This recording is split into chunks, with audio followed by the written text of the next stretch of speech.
ओम अज्ञानतिमिरान्धस्य ज्ञानञ्जनशलाकया चक्षुरुन्मीलितं येन तस्मै श्रीगुरवे नमः। श्रीचैतन्यमनोभीष्टं स्थापितं येन भूतले स्वयं रूपः कदा मह्यं ददाति स्वपदान्तिकं। वन्देऽहं श्रीगुरौ श्रीयुतापदकमलं श्रीगुरून् वैष्णवांश्च श्रीरूपं साग्रजातं सहगं रघुनाथान्वितं तं सजीवं साद्वैतं सावधूतं परिजनसहितं कृष्णचैतन्यदेवं श्रीराधाकृष्णपादां सहगं ललिता श्रीविशाखान्वितां च। हे कृष्ण करुणा सिन्धु दीनबन्धु जगत्पते गोपेश गोपिकान्त राधाकान्त नमस्तुते। तप्त कांचन गौरांगी राधे वृंदावनेश्वरी विश्वभानुसुते देवी प्रणमामि हरिप्रिये। वाञ्छाकल्पतरुभ्यश्च कृपा सिन्धुभ्येव च पतितानां पावनेभ्यो वैष्णवेभ्यो नमो नमः। जय श्री कृष्ण चैतन्य प्रभु नित्यानंद श्री अद्वैत गदाधर शिवासादि गौर भक्तवृंद। हरे कृष्णा कृष्णा कृष्णा हरे हरे हरे राम राम राम हरे हरे। नमो विष्णुपादाय कृष्णप्रेष्ठाय भूतले श्रीमते भक्तिवेदान्त स्वामिनिति नामिने। नमस्ते सारस्वते देवे गौरवाणी प्रचारिणे निर्विशेष शून्यवादी पाश्चात्य देशतारिणे। हरे कृष्णा। तो हम चर्चा करेंगे दामोदर अष्टकम के ऊपर।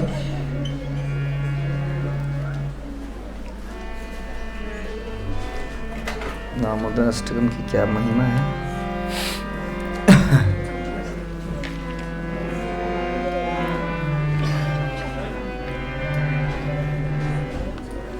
दामोदर अष्टकम किसके द्वारा लिखा गया है, बोलिए। स्वरूप दामोदर, व्यासदेव हैं,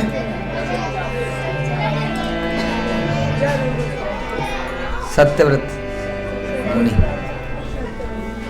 व्यासदेव ने लिखा है।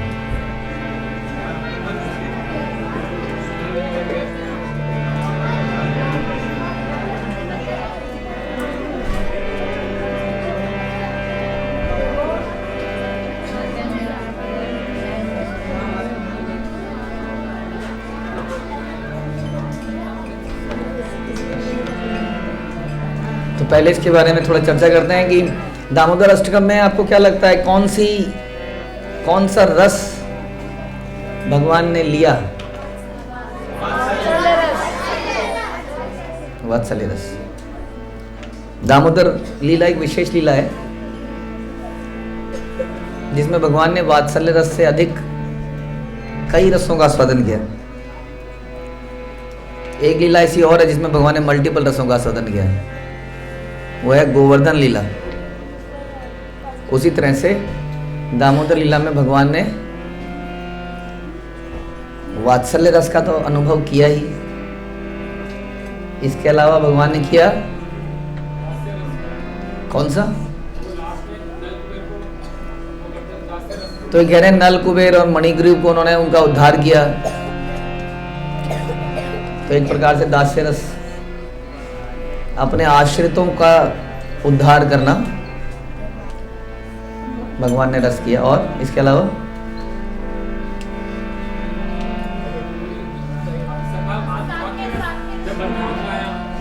तो साख्य रस में भगवान ने बंदरों को खिलाया। Very good. और हाँ, वात्सल्य तो है ही इसमें मदर यशोदा के साथ और नंद बाबा के साथ। गोपियां भगवान को छुड़ाने आती हैं।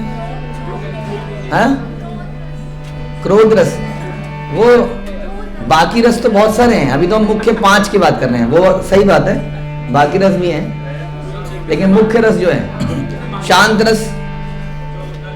शांत रस कैसे, जो वृक्ष थे वो शांत रस में खड़े थे ताकि भगवान आए उनको गिरा दें। और भी एक शांत रस किसी और ने किया, रस्सी ने भी किया, ओखल ने किया, दिव्य ओखल एंड दिव्य रसी, और कुछ और दूध ने उबलने का प्रोसेस किया। अगर दूध ही ना उबलता तो सारा, देखिए शांत रस कितना इंपॉर्टेंट है। शांत रस की वजह से आगे जाके उसमें वात्सल्य है और सारे जितने भी रस आए, साक्ष्य रस आए, क्योंकि शांत रस वालों ने ऐसा कुछ किया। दूध ने, जो हमारे आचार्य कहते हैं, दूध ने कहा मुझे खुदकुशी कर लेनी चाहिए। तो इस प्रकार से शांत रस भी आया, सारे आ गए।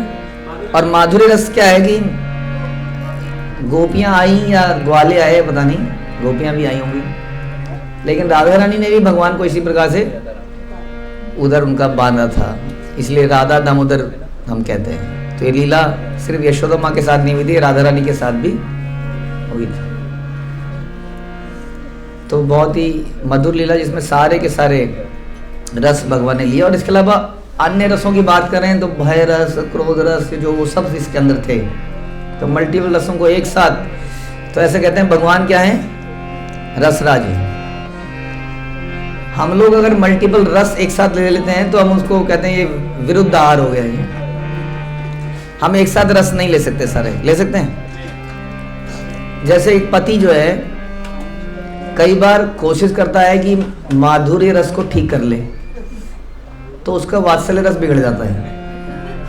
हाँ, माँ को दिक्कत थोड़ी लगती है कि तू इसी को पूछ रहा है, आजकल मैं देख रही हूँ मेरे को नहीं पूछता है, मेरी क्या नहीं करता है, तो इसी की बात सुनता है। फिर वो थोड़ा सा वात्सल्य रस को सुधारने का प्रयास करता है तो उसका माधुर्य रस खराब हो जाता है।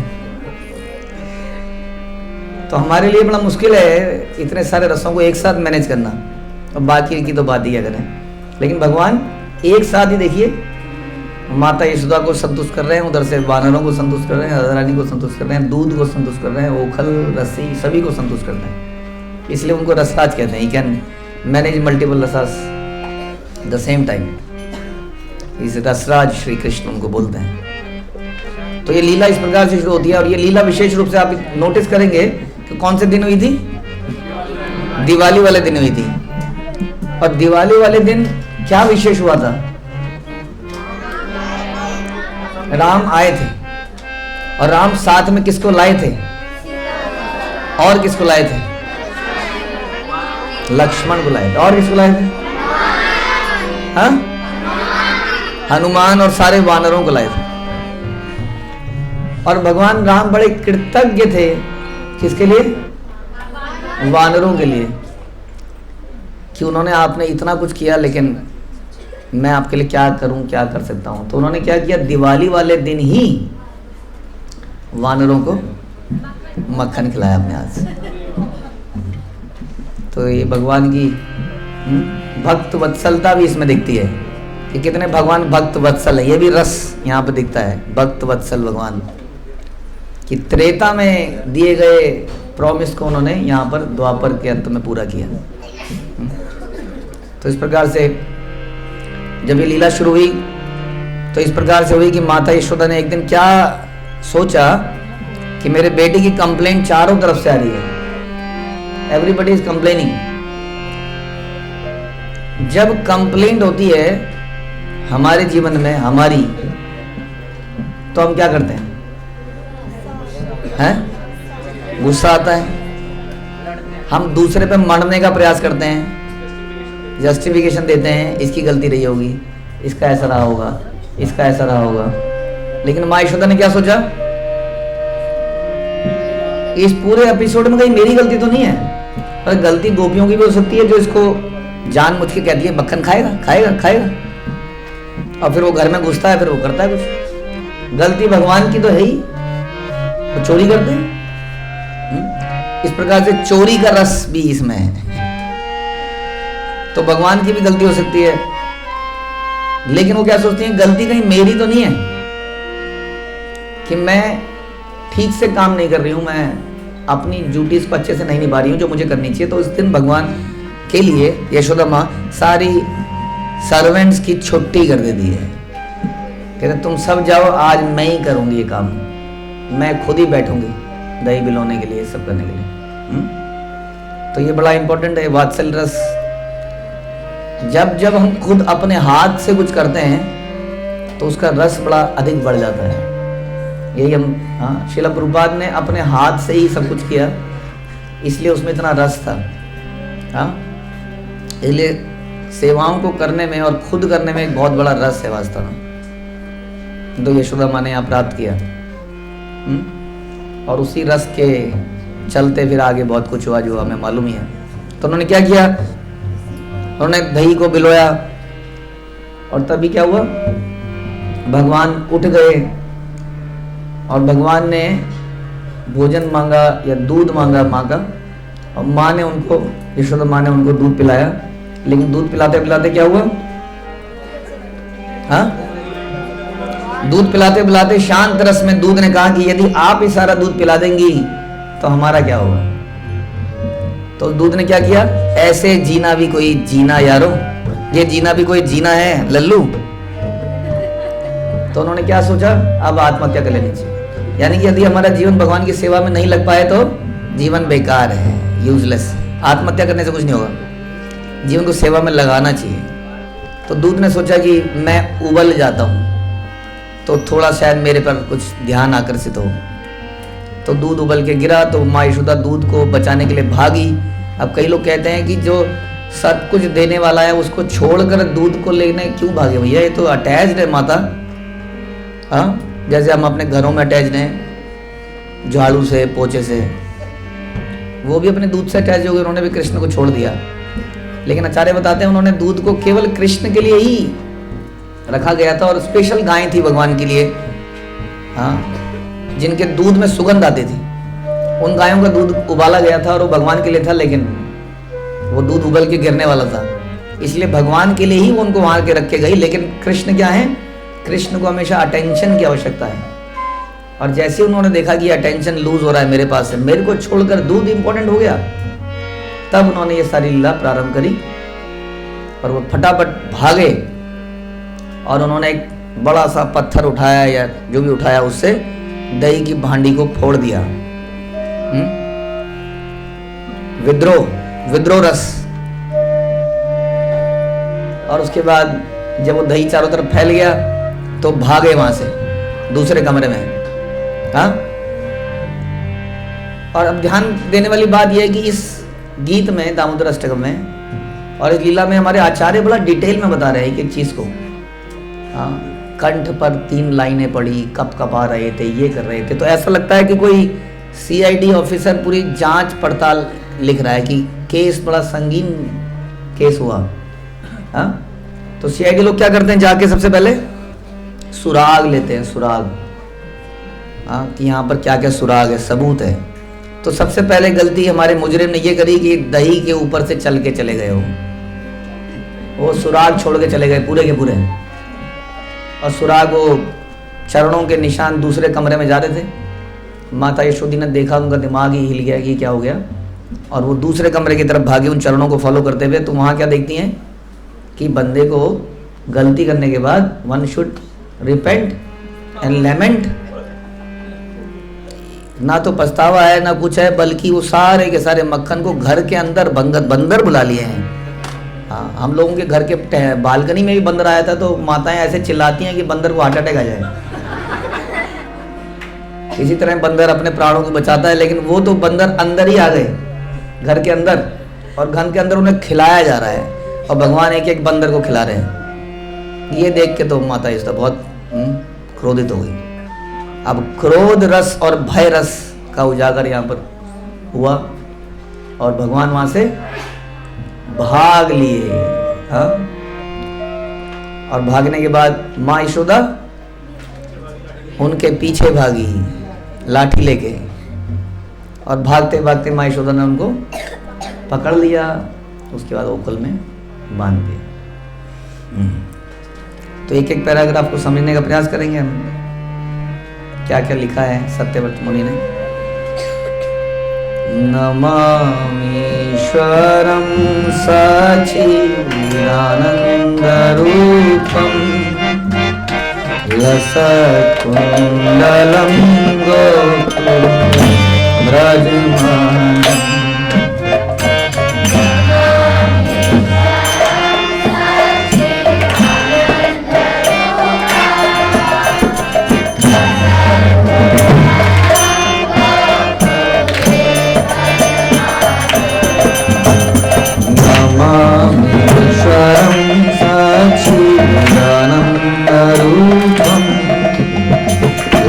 तत्कुण्डलं गोकुले भ्राजमानम्।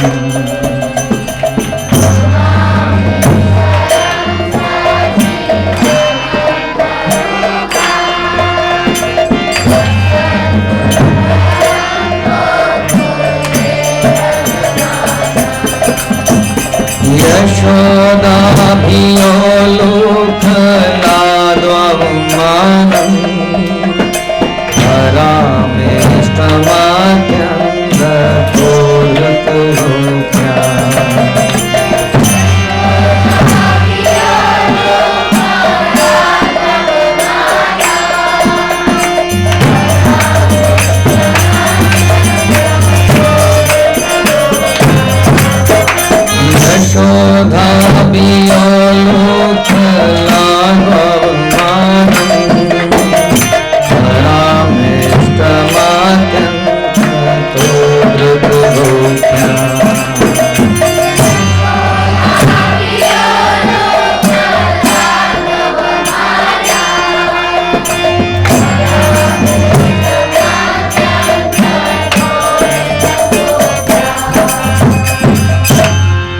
सबसे पहले कोई लीला को शुरू करने से पहले आप देखेंगे श्रीमद् भागवतम में क्या बताया गया, भगवान की ईश्वरता को बताया गया।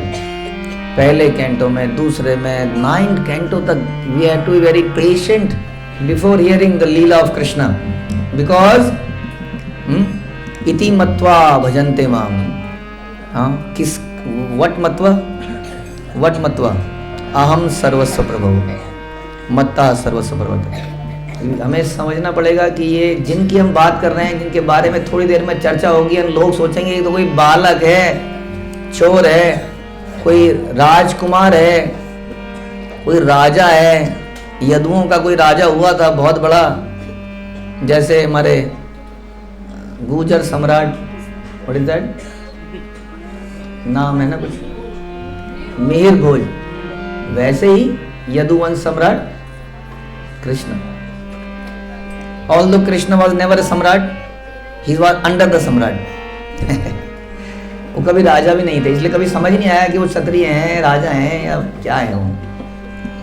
इसलिए कंफ्यूजन हो सकती है, जैसे ब्रह्मा जी को कंफ्यूजन हो गई कि क्या ये वास्तव में भगवान है या कौन है। इसलिए प्रारंभ करते ही सबसे पहले ये बोल रहे हैं नमामीश्वरम, हम ईश्वर को प्रणाम कर रहे हैं, जिनकी लीला हम थोड़ी देर में सुनने वाले हैं। और लीला बड़ी अजीब सी लीला है कि जो ईश्वर हैं, जो कंट्रोलर है, उनको कोई बांध कैसे सकता है। इसलिए आप कहीं बिविल्डर ना हो जाएं, तो पहले ही बता दें कि ये ईश्वर हैं, ये परमेश्वर हैं, इनको हम प्रणाम कर रहे हैं, नमामि ईश्वरम।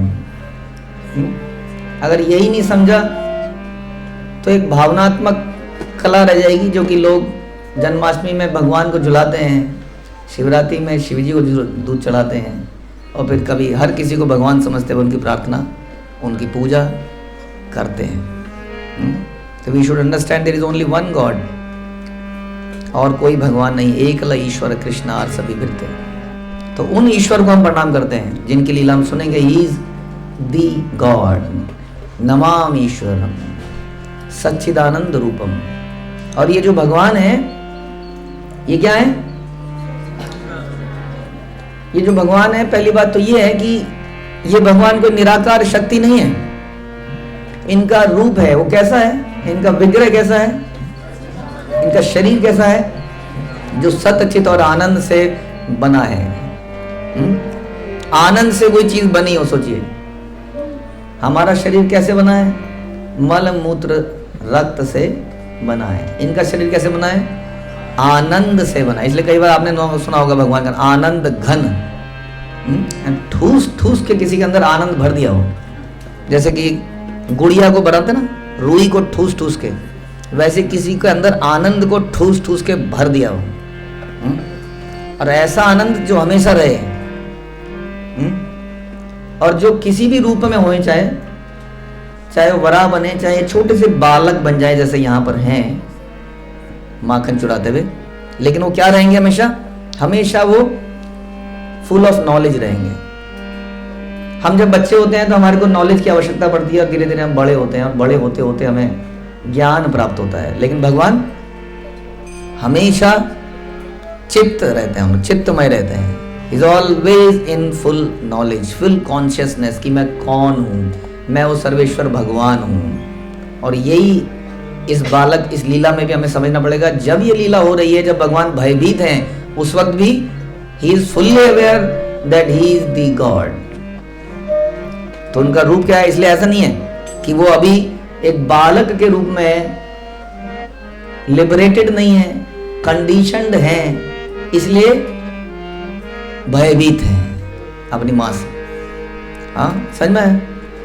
जो कि आम आदमी सोच सकता है। इसलिए पहले दो शब्द उन्होंने बोले, नमामि ईश्वरम सच्चिदानंद रूपम। He is always, he knows कि वो क्या है, चाहे वो किसी भी लीला में क्यों ना हो, वो हमेशा जानते हैं। इसलिए सत्य हैं, हमेशा रहते हैं, हमेशा जानकारी रखते हैं अपने बारे में, सबके बारे में, और उनका रूप बड़ा आनंदमय है, वो पूरे के पूरे आनंद घन है।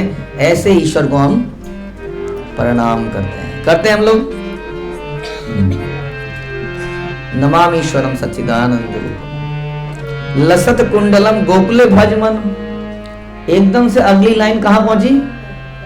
आदमी को देखता है आदमी तो सबसे पहले उसकी आंखें देख सकता है, उसके बोलते हुए होंठ देख सकता है क्या बोलना चाह रहे हैं। लेकिन सत्यव्रत मुनि कहां जा रहे हैं? सीधा कुंडलों में पहुंच गए।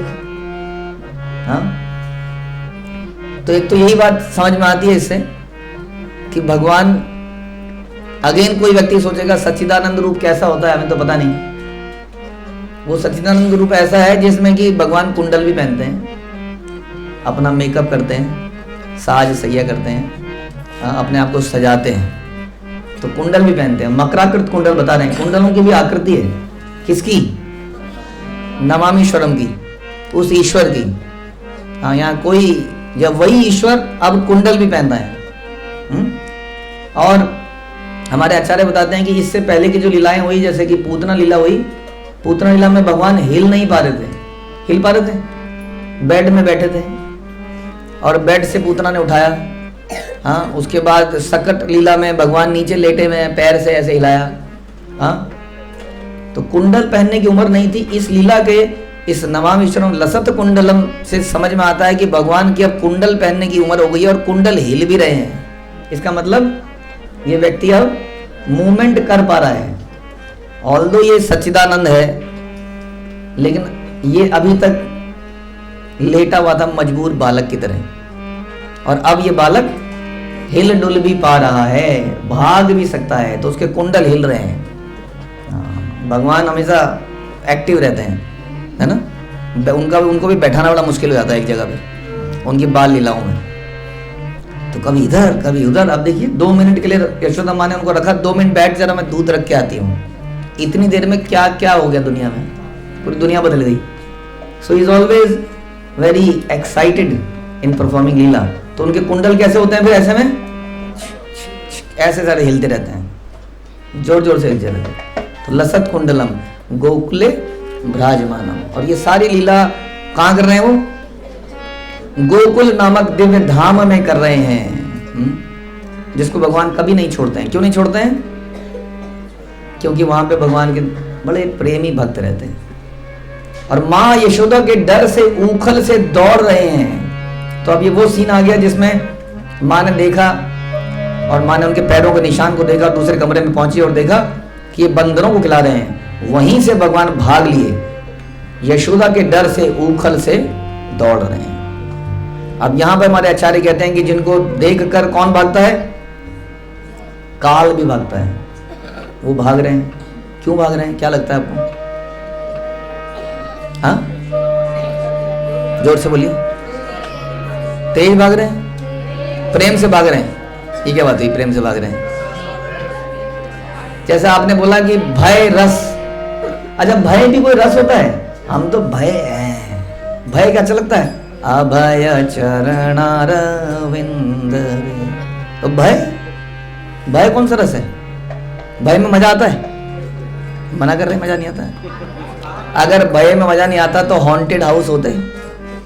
आदमी भयभीत होने के लिए पैसे देता है, ये लीजिए जी 500 रुपए, मुझे डरना है। अच्छे से डराएंगे आपको, आइए। अंदर जाके डर के आता, कहता है मजा आ गया, अगली बार अभी दूसरों को भी लेके आऊंगा। तो भय रस है तभी तो। और उस भय के बाद फिर जब भय दूर हो जाता है तो आनंद भी आता है। तो भगवान भयभीत हो गए। और एक बात बताते हैं हमारे आचार्य कि यदि कोई आपको डांटे, आपको कोई डांटे तो किस में डांटता है? वो प्रेम से डांटता है। और आप उसको अगर पलट के डांट दें तो क्या होगा? रो देगा, क्रोध हो जाएगा, क्रोधित हो जाएगा। ओके, और क्या होगा? आगे से डांटेगा नहीं। असली बात नहीं बता रहे हैं आप। जब कोई डांटता है किसी को तो वो डांटना भी एक प्रकार का रस है, और आपने उसको पलट के डांट दिया तो सारा रस का आपने कूड़ा कर दिया। नहीं बताइए? नहीं, आप किसी को बोल रहे हैं, माना आपके घर में आपका बच्चा है, अरे बेटे तेरे को कितनी बार कहा है दवाई ले ले, दवाई लेगा कि नहीं लेगा, और वो उल्टा आपको चिल्ला पड़े आपके ऊपर, तो माँ का तो दिल ही टूट जाएगा। नहीं? और अगर वो हाँ कंपन रस होगा किस में? उल्टा पलट के डांट में। हाँ, डांटने में तो रस है ना, रस से हम डांटते तो हैं, लेकिन अगर वो पलट के डांटते तो इस प्रकार से भगवान ने यशोदा माँ की उस फीलिंग को बड़ा रिस्पेक्ट दिया कि मेरे को डांट रही है, आई शुड एक्सेप्ट, ये डांट को मुझे एक्सेप्ट करना है। तो डांट को उन्होंने पलट के डांट के उसका ऊपर वार नहीं किया। तो भगवान इज सो सेंसिटिव कि अगर उन्हें कोई डांटता है भक्त वत्सल तो उसकी डांट को ऐसे एक्सेप्ट कर लेते हैं, नहीं तो पलट के डांट सकते थे कि नहीं? हाँ यशोदा, तुम्हें ये एक्टिंग मिली, ये role, you are my mother in role, you are not my mother. मैं खुद से स्वयंभू हूँ, मुझे किसी ने पैदा नहीं किया, ना मेरी कोई माँ है ना मेरा कोई बाप है। समझते हैं आप? सारा का सारा लीला समाप्त उसके बाद। तो भगवान डर के मारे, जैसे कि बच्चे को पकड़ के भागो तो छोटा बच्चा को भी देखो भागता है वो, और फिर माँ को बड़ा आनंद आता है उसके पीछे भागने में। आनंद आता है हमारे यहाँ पर, क्योंकि बच्चा भाग नहीं पाता है। यहाँ पर बच्चा ऐसा है जो कि जिसको कोई पकड़ नहीं सकता है। यहाँ पे भी हमारे आचार्य कहते हैं कि जिनको योगी नहीं पकड़ पाते हैं मन की गति से। संसार में सबसे तेज चलने वाली वस्तु क्या है? मन। मन से भी जिसको ना पकड़ पाए, है ना, भगवान का चरण, उनका स्मरण हमारे हृदय में रहता है, बड़ा मुश्किल है। 2 सेकंड के लिए भगवान मन में पकड़ते हैं, फिर कोई और आ जाता है। जिसको मन से भी ना पकड़ा जा सके ऐसा व्यक्ति भाग रहा है, तो यशोदा माँ उसको कैसे पकड़ पाएगी?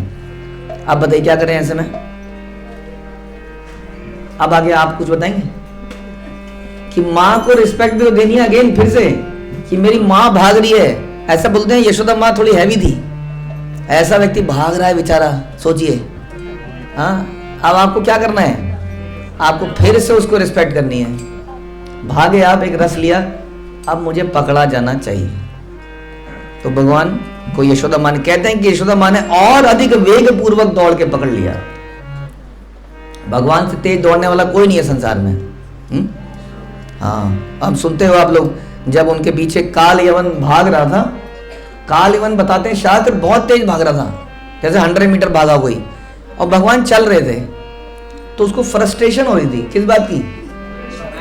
कि समहाउ वो पता नहीं थोड़ा सा दूर रह जा रहा है, ज्यादा दूर नहीं है, जैसे कि ओखल बंधन में थोड़ा सा रह जा रहा है। एक एक्साइटमेंट पैदा करके रखते हैं भगवान कि बस मिलने वाला हूं मैं, थोड़ी मेहनत और करो, मैं मिल जाऊंगा, इस कार्तिक में और अच्छे से मेहनत कर लो, मैं मिल जाऊंगा। बहुत थोड़े दूर रह ही जाते हैं, बस मिलते नहीं है। तो काल यवन बहुत फ्रस्ट्रेटेड था, मैंने पूरा दम लगा रहा हूँ, ये आदमी केवल चल रहा है और बस समाओ थोड़ा सा दूर। हाँ, उनका चलना भी ऐसा है कि उनको काल यवन भाग के भी नहीं पकड़ पाया। ऐसे व्यक्ति को यशोदा माँ ने भाग के पकड़ लिया, बता रहे, उनसे भी तेज दौड़कर। तो भगवान ने फिर से अपने भक्त की इमोशंस को, फीलिंग्स को नजरअंदाज रखते हुए अपने आप को पकड़े जाना एग्री किया कि अब मुझे पकड़े जाना चाहिए। और इस प्रकार ऐसे भगवान दामोदर को मैं अपना विनम्र प्रणाम अर्पित करता हूँ। तो फिर से गाते हैं, बताएं। नमामीश्वरं सच्चिदानन्दरूपम् रसकुण्डलं गोकुले भजमानं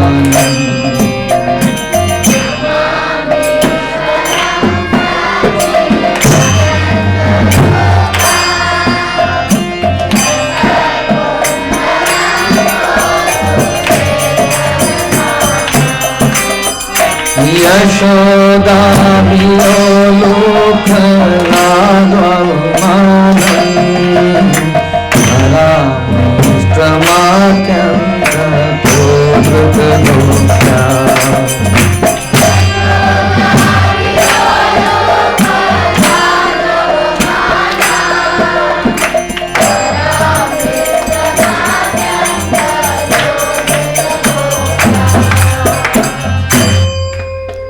आज हम यही समाप्त करेंगे। बाकी अगला पैराग्राफ हम कल सवेरे करेंगे। श्री दामोदर अष्टकम की जय, श्रील प्रभुपाद की जय।